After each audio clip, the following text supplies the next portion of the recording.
Bismillahirrahmanirrahim. Assalamualaikum warahmatullahi wabarakatuh.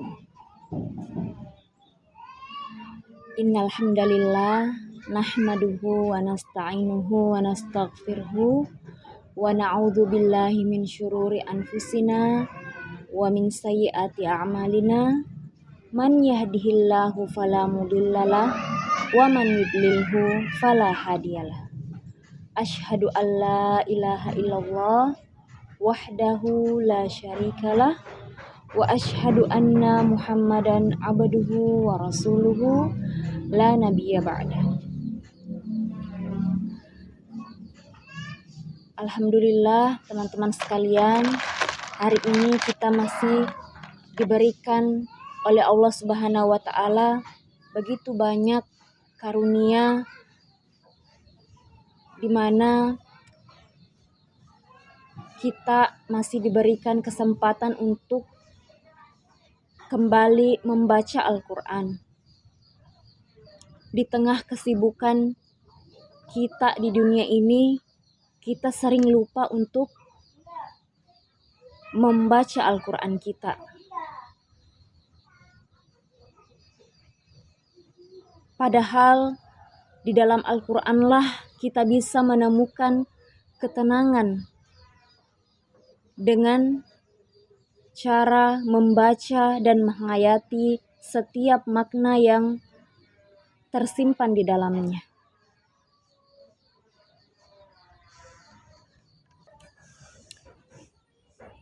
Sepertinya hari ini dunia semakin haus dengan yang namanya cinta. Tetapi jalan yang mereka tempuh adalah jalan yang salah, teman-teman sekalian. Ada yang melakukan penyimpangan seksual, ada yang melakukan hal-hal yang tidak baik seperti menonton video pornografi. Mereka mengira bahwa hal tersebut bisa memuaskan kehausan terhadap yang namanya cinta, teman-teman sekalian. Padahal selama itu jalannya salah, maka tidak akan kita bisa merasakan yang namanya cinta yang sesungguhnya. Yang kita lakukan tersebut seperti melakukan penyimpangan seksual, berselingkuh, mengubah fitrah kita dari perempuan menjadi laki-laki atau dari laki-laki menjadi perempuan. Itu semuanya tidak bisa menjadi kita gunakan sebagai jalan untuk mendapatkan cinta yang sesungguhnya. Betapa banyak orang di luar sana, teman-teman sekalian, yang menghabiskan waktu mereka untuk memuaskan hawa nafsu mereka. Mereka kira hawa nafsu itu adalah cinta. Padahal cinta yang sesungguhnya tidak seperti itu. Oleh karenanya, guru di sekolah, adik-adik yang di sekolah, teman-teman yang ingin melanjutkan pendidikan di tingkat perkuliahan atau yang sudah hampir selesai di perkuliahan dan bahkan yang sudah selesai, jangan pernah lupakan ilmu yang telah kita pelajari.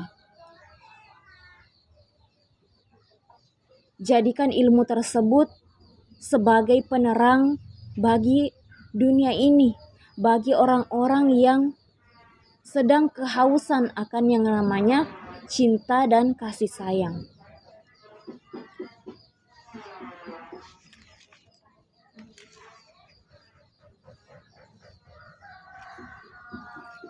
Jangan sampai di sekolah itu mereka mendapatkan pelecehan seksual.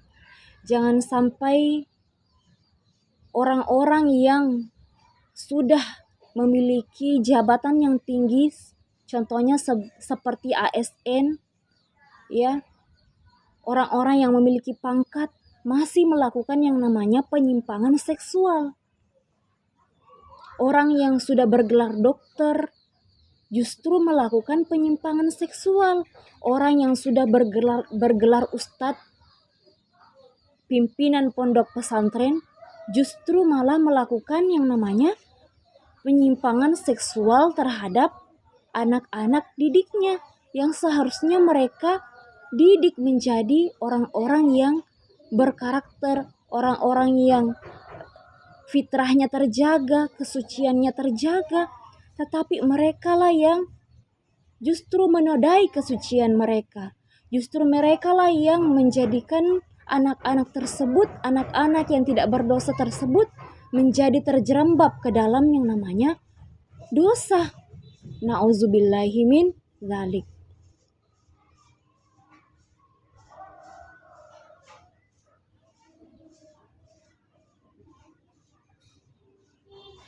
Disinilah peran bagi orang tua sebagai madrasah pertama, di mana kita jangan hanya suka melihat anak-anak kita di luar. Ya, di luar. Kita tidak nyaman ketika anak-anak kita di rumah karena mereka rewel, nakal, bertingkah aneh dan lain sebagainya. Padahal kita harusnya bersabar. Karena kalau kita menyuruh mereka keluar hanya mengandalkan sekolah ataupun pesantren, kita tidak akan mendapatkan karakter yang kita inginkan dari anak tersebut. Seperti anak yang berbakti kepada kedua orang tuanya, ya, anak yang dekat dan berkasih sayang kepada orang tuanya, anak yang disiplin, anak yang sehat, anak yang terjaga kesuciannya.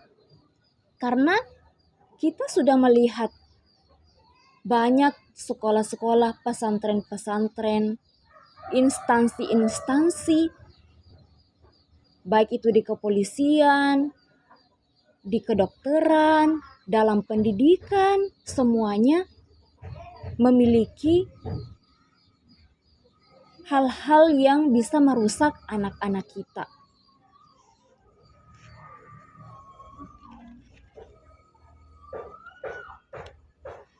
Banyak ya kita lihat anak-anak sekarang yang terpaksa untuk mencintai circle yang sebenarnya tidak baik untuk mereka. Karena mereka mau kemana? Di rumah mereka juga tidak diperhatikan oleh kedua orang tuanya. Orang tuanya lebih memilih untuk bermain gadget, lebih memilih untuk berkumpul dengan teman-temannya. Kalau misalnya anak-anaknya di rumah, mereka lebih memilih untuk memberikannya handphone. Saat anak-anak tersebut jatuh cinta kepada handphone, kita lantas marah-marah kepadanya. Kenapa handphone terus? Kenapa handphone terus? Nanti kalau kamu handphone terus yang kamu pegang, kamu tidak bisa menjawab soal-soal yang ada di sekolah. Dan lain sebagainya, kita lalu memarahinya. Mulailah dari diri kita sendiri dulu.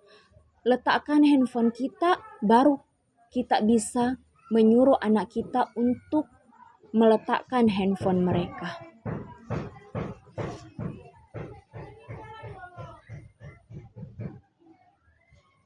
Dekatkan anak kita dengan kisah-kisah orang-orang yang soleh.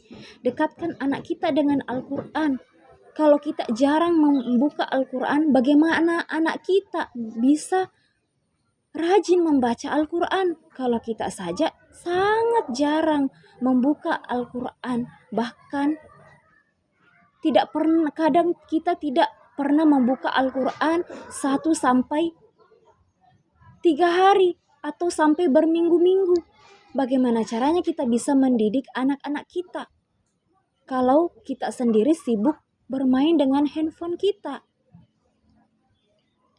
Di tempat kerja kita juga main handphone, bersama teman-teman kita juga main handphone. Di rumah, please, bermainlah dengan anak-anak kalian. Luangkan waktu untuk mereka. Minimal bertanya bagaimana kabar mereka, bagaimana tugas sekolah mereka, bantu mereka untuk menyelesaikannya. Minimal kita tertawa bersama mereka, memeluk mereka,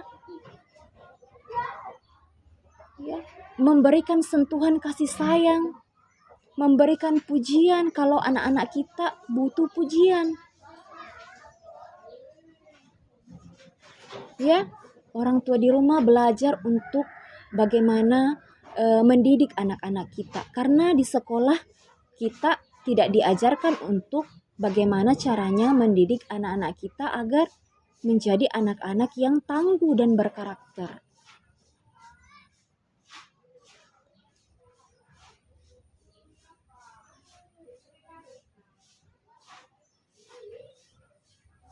Nah, guru-guru di sekolah pun mari sadar.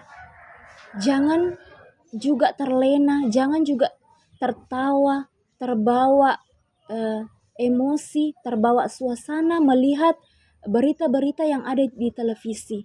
Jadikan itu sebagai cambuk untuk diri kita agar menjadi guru yang lebih baik, agar menjadi ASN yang lebih baik, agar menjadi pegawai yang lebih baik untuk melayani masyarakat, untuk mendidik anak didik kita, utamanya guru yang ada di sekolah. Ya, jadikan itu sebagai cambuk agar kita bisa kemudian mengajarkan Al-Quran ini kepada mereka.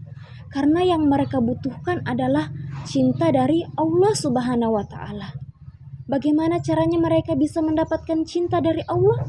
Adalah dengan cara kita mengajarkan Al-Quran kepada mereka. Jangan hanya menjelaskan rumus matematika, lalu memberikan tugas kepada mereka, lalu selesai. Jangan jadikan mereka seperti robot yang tidak mampu mengeluarkan daya kreativitas mereka sendiri. Jangan kita suapi mereka terus tanpa memberikan rangsangan, tanpa memberikan sentuhan atau rangsangan untuk meningkatkan semangat mereka dalam belajar. Bacakan ayat-ayat Al-Quran, kaitkan pelajaran-pelajaran guru-guru sekalian dengan Al-Quran, agar mereka tahu bisa mengaplikasikan pelajaran yang mereka dapatkan di sekolah dengan baik. Agar Al-Quran ini menjadi tameng bagi mereka, agar tidak melakukan penyimpangan-penyimpangan seksual di kemudian hari. Karena hari ini mereka sudah terdidik, sudah ditempa dengan nasihat-nasihat yang baik dari guru-guru sekalian. Dengan pelajaran-pelajaran yang bernilai bernafaskan Al-Quran.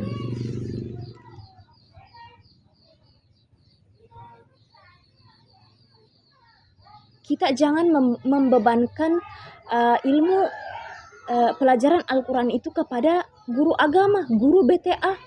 Tetapi kita juga harus mengambil andil dalam mengajarkan Al-Quran ini, memasukkan Al-Quran ini di dalam setiap pelajaran-pelajaran kita, agar semakin menjadikan anak-anak kita itu memiliki makna dalam setiap pembelajaran yang kita berikan kepada mereka.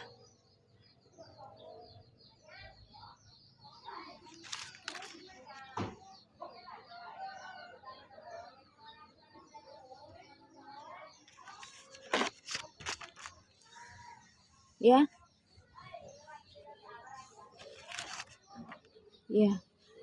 Jangan hanya kita mengandalkan intelektual kita. Kita para remaja, anak muda yang sudah bergelar fresh graduate, Kalau misalnya kita hanya tinggal di rumah, tidak mengamalkan ilmu kita, kita juga tidak mau belajar Al-Quran, mengajarkan Al-Quran karena misalnya kita bukan jurusan dari Al-Quran, bukan jurusan tafsir Al-Quran, maka di mana peran kita untuk menyebarkan Al-Quran ini di muka bumi? Bukankah Allah Subhanahu wa Ta'ala menciptakan dunia ini memiliki pedoman, di mana pedomannya itu adalah Al-Quran yang harus kita ikuti dalam menjalani kehidupan di dunia ini. Bagaimana orang-orang bisa menjalani kehidupan yang baik kalau tidak ada yang mengajarkan pedoman yang Allah Subhanahu wa Ta'ala turunkan? Lihatlah Rasulullah Shallallahu Alaihi Wasallam yang membawa kota Mekah dan Madinah dari yang dulunya itu adalah daerah yang terbelakang menjadi kota yang bersinar, kota yang berjaya, kota yang maju. Karena Rasulullah Shallallahu Alaihi Wasallam mengajarkan ayat-ayat Allah Subhanahu Wa Taala.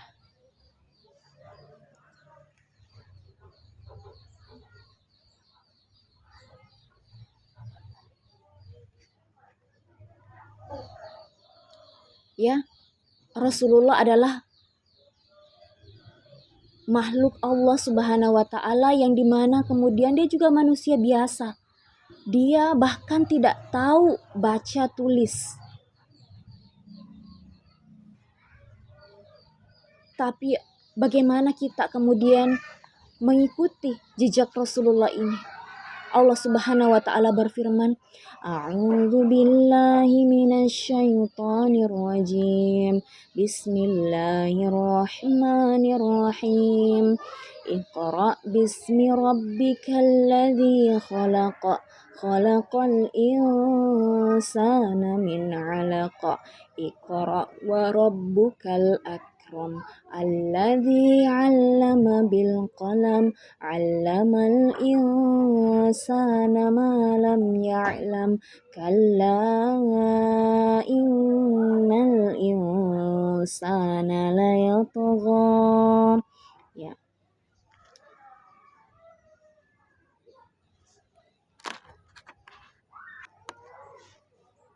Artinya, dengan nama Allah yang Maha Pengasih, Maha Penyayang. Bacalah dengan menyebut nama Tuhanmu yang menciptakan. Dia telah menciptakan manusia dari segumpal darah. Bacalah, dan Tuhanmu lah yang Maha Mulia. Ia mengajar manusia dengan pena. Dia mengajarkan manusia apa yang tidak diketahuinya.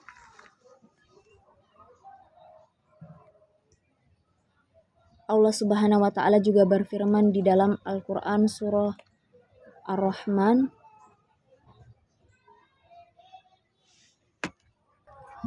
A'udzu billahi minasyaitonir rajim. Bismillahirrahmanirrahim. Ar-Rahman 'allamal Qur'an. Khalaqal insan. 'Allamahul bayan. Ya, jadi Allah Subhanahu wa Ta'ala yang mengajarkan kita dengan pena dan mengajarkan apa-apa yang tidak kita ketahui. Bagaimana Nabi Adam ya bisa menyebutkan nama-nama benda sehingga membuat para malaikat takjub dan bersujud kepadanya.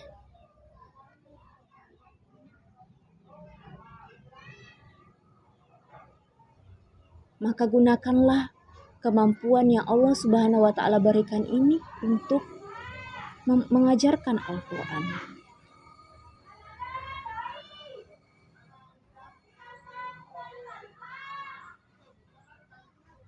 Dan di ayat Quran surah Ar-Rahman di ayat 3 dan 4, Khalaqal insan 'allamahul bayan. Dia menciptakan manusia dan mengajarnya pandai berbicara. Jadi maju dan tebarkan kasih sayang dengan mengajarkan Al-Quran. Kita jangan hanya memaksa anak-anak didik kita untuk menguasai ilmu yang kita ajarkan tanpa bertawakal kepada Allah Subhanahu wa taala. Kita tidak bisa mengubah manusia. Allah Subhanahu wa taala yang bisa mengubah mereka. Karena Allah lah yang menciptakan mereka. Maka jangan pernah berputus asa dan mari kita mulai mengajarkan Al-Quran di setiap pertemuan-pertemuan yang kita lakukan di dalam kelas. Kalau kita belum menjadi guru, maka kita jangan berdiam diri. Kalau kita punya Al-Quran, kita bisa membaca, kita bisa berbicara, maka lakukanlah apa yang kita bisa dengan cara mengajarkan Al-Quran. Apa yang kita ketahui saja, karena apa yang kita ketahui itu akan ditanyakan oleh Allah Subhanahu wa taala. Ilmu kita, apakah kita memanfaatkannya, apa dengan cara mengajarkan, dengan cara mengamalkan, dan lain sebagainya.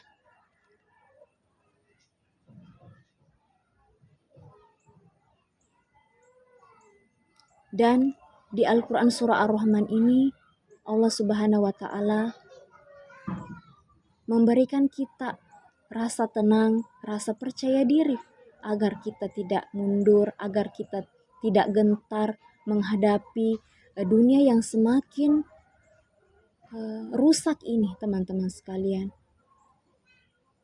Allah Subhanahu wa taala berfirman di ayat kelima, "Wan najmu wasyajaru yasjudan was-samaa'a rafa'aha wa wada'al mizan alla tatghaw fil mizan wa aqimul wazna bil qisti wa la tuhsirul mizan wal arda wada'aha lil anam fiha fakihatu wan nakhlu dhatul akmam wal habbu dhul asfi war rayhan fabi ayyi ala'i rabbikuma tukadziban." Ya. Allah Subhanahu wa taala sudah menciptakan matahari, sudah menciptakan bulan. Lalu apakah kita masih ragu dengan Al-Quran ini? Apakah kita masih tidak mau mengajarkan Al-Quran? Apakah kita masih ingin melalaikan Al-Quran kita? Tidak mengamalkan juga, tidak mengajarkan juga, tidak membaca juga, tidak berusaha juga untuk merenungi maknanya untuk diri kita sendiri. Ya, kita juga tidak berusaha untuk mengajarkannya kepada orang lain. Lalu untuk apa Allah Subhanahu wa taala berfirman sampai di ayat 78? Allah Subhanahu wa taala selalu mengulang-ulang, fabi ayyi ala'i rabbikuma tukadziban. Allah kemudian menunjukkan lagi semangat ya kepada kita agar kita mau untuk mengajarkan Al-Quran. Bainahuma barzakhun la yabghiyan fabi ayyi ala'i rabbikuma tukadziban. Dia membiarkan dua laut mengalir yang kemudian keduanya bertemu. Di antara keduanya ada batas yang tidak dilampaui oleh masing-masing. Maka nikmat Tuhanmu yang manakah yang kamu dustakan? Jangan menunggu untuk menjadi seorang PNS ya baru kita mau mengajarkan Al-Quran. Jangan menunggu kita harus memakai baju biru dan juga corak emas baru kita mau bergerak untuk mengajarkan Al-Quran.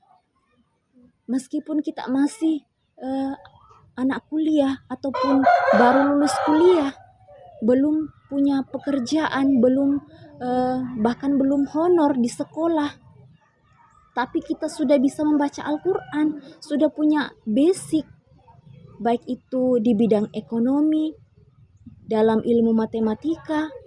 Ayo kita berikan ilmu kita dengan cara mengajarkan Al-Quran.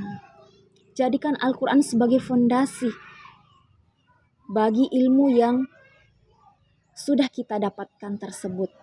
Pelajari Al-Quran, baca setiap ayatnya, akan kita temukan bahwa di dalamnya ada fisika, ada kimia, ada ekonomi, ada matematika. Ayo teman-teman sekalian, ajarkan Al-Quran dan tebarkan cinta di atas muka bumi ini. Agar kita tidak mencari cinta yang lain, karena cukuplah jalan dengan membaca Al-Quran kita menemukan cinta yang sejati dari Allah Subhanahu wa Ta'ala. Semoga kita bisa mendapatkan balasan dari Allah Subhanahu wa Ta'ala berupa surga, bidadari-bidadari, dan kelancaran rezeki di dunia ini, kematian yang husnul khotimah, dan anak-anak yang soleh yang akan terus meneruskan perjuangan kita dalam mengajarkan Al-Quran. Sekian dari saya, semoga dapat menginspirasi dan bermanfaat untuk kita semua. Subhanakallahumma wa bihamdik, asyhadu an la ilaha illa anta, astaghfiruka wa atubu ilaik. Wassalamualaikum warahmatullahi wabarakatuh.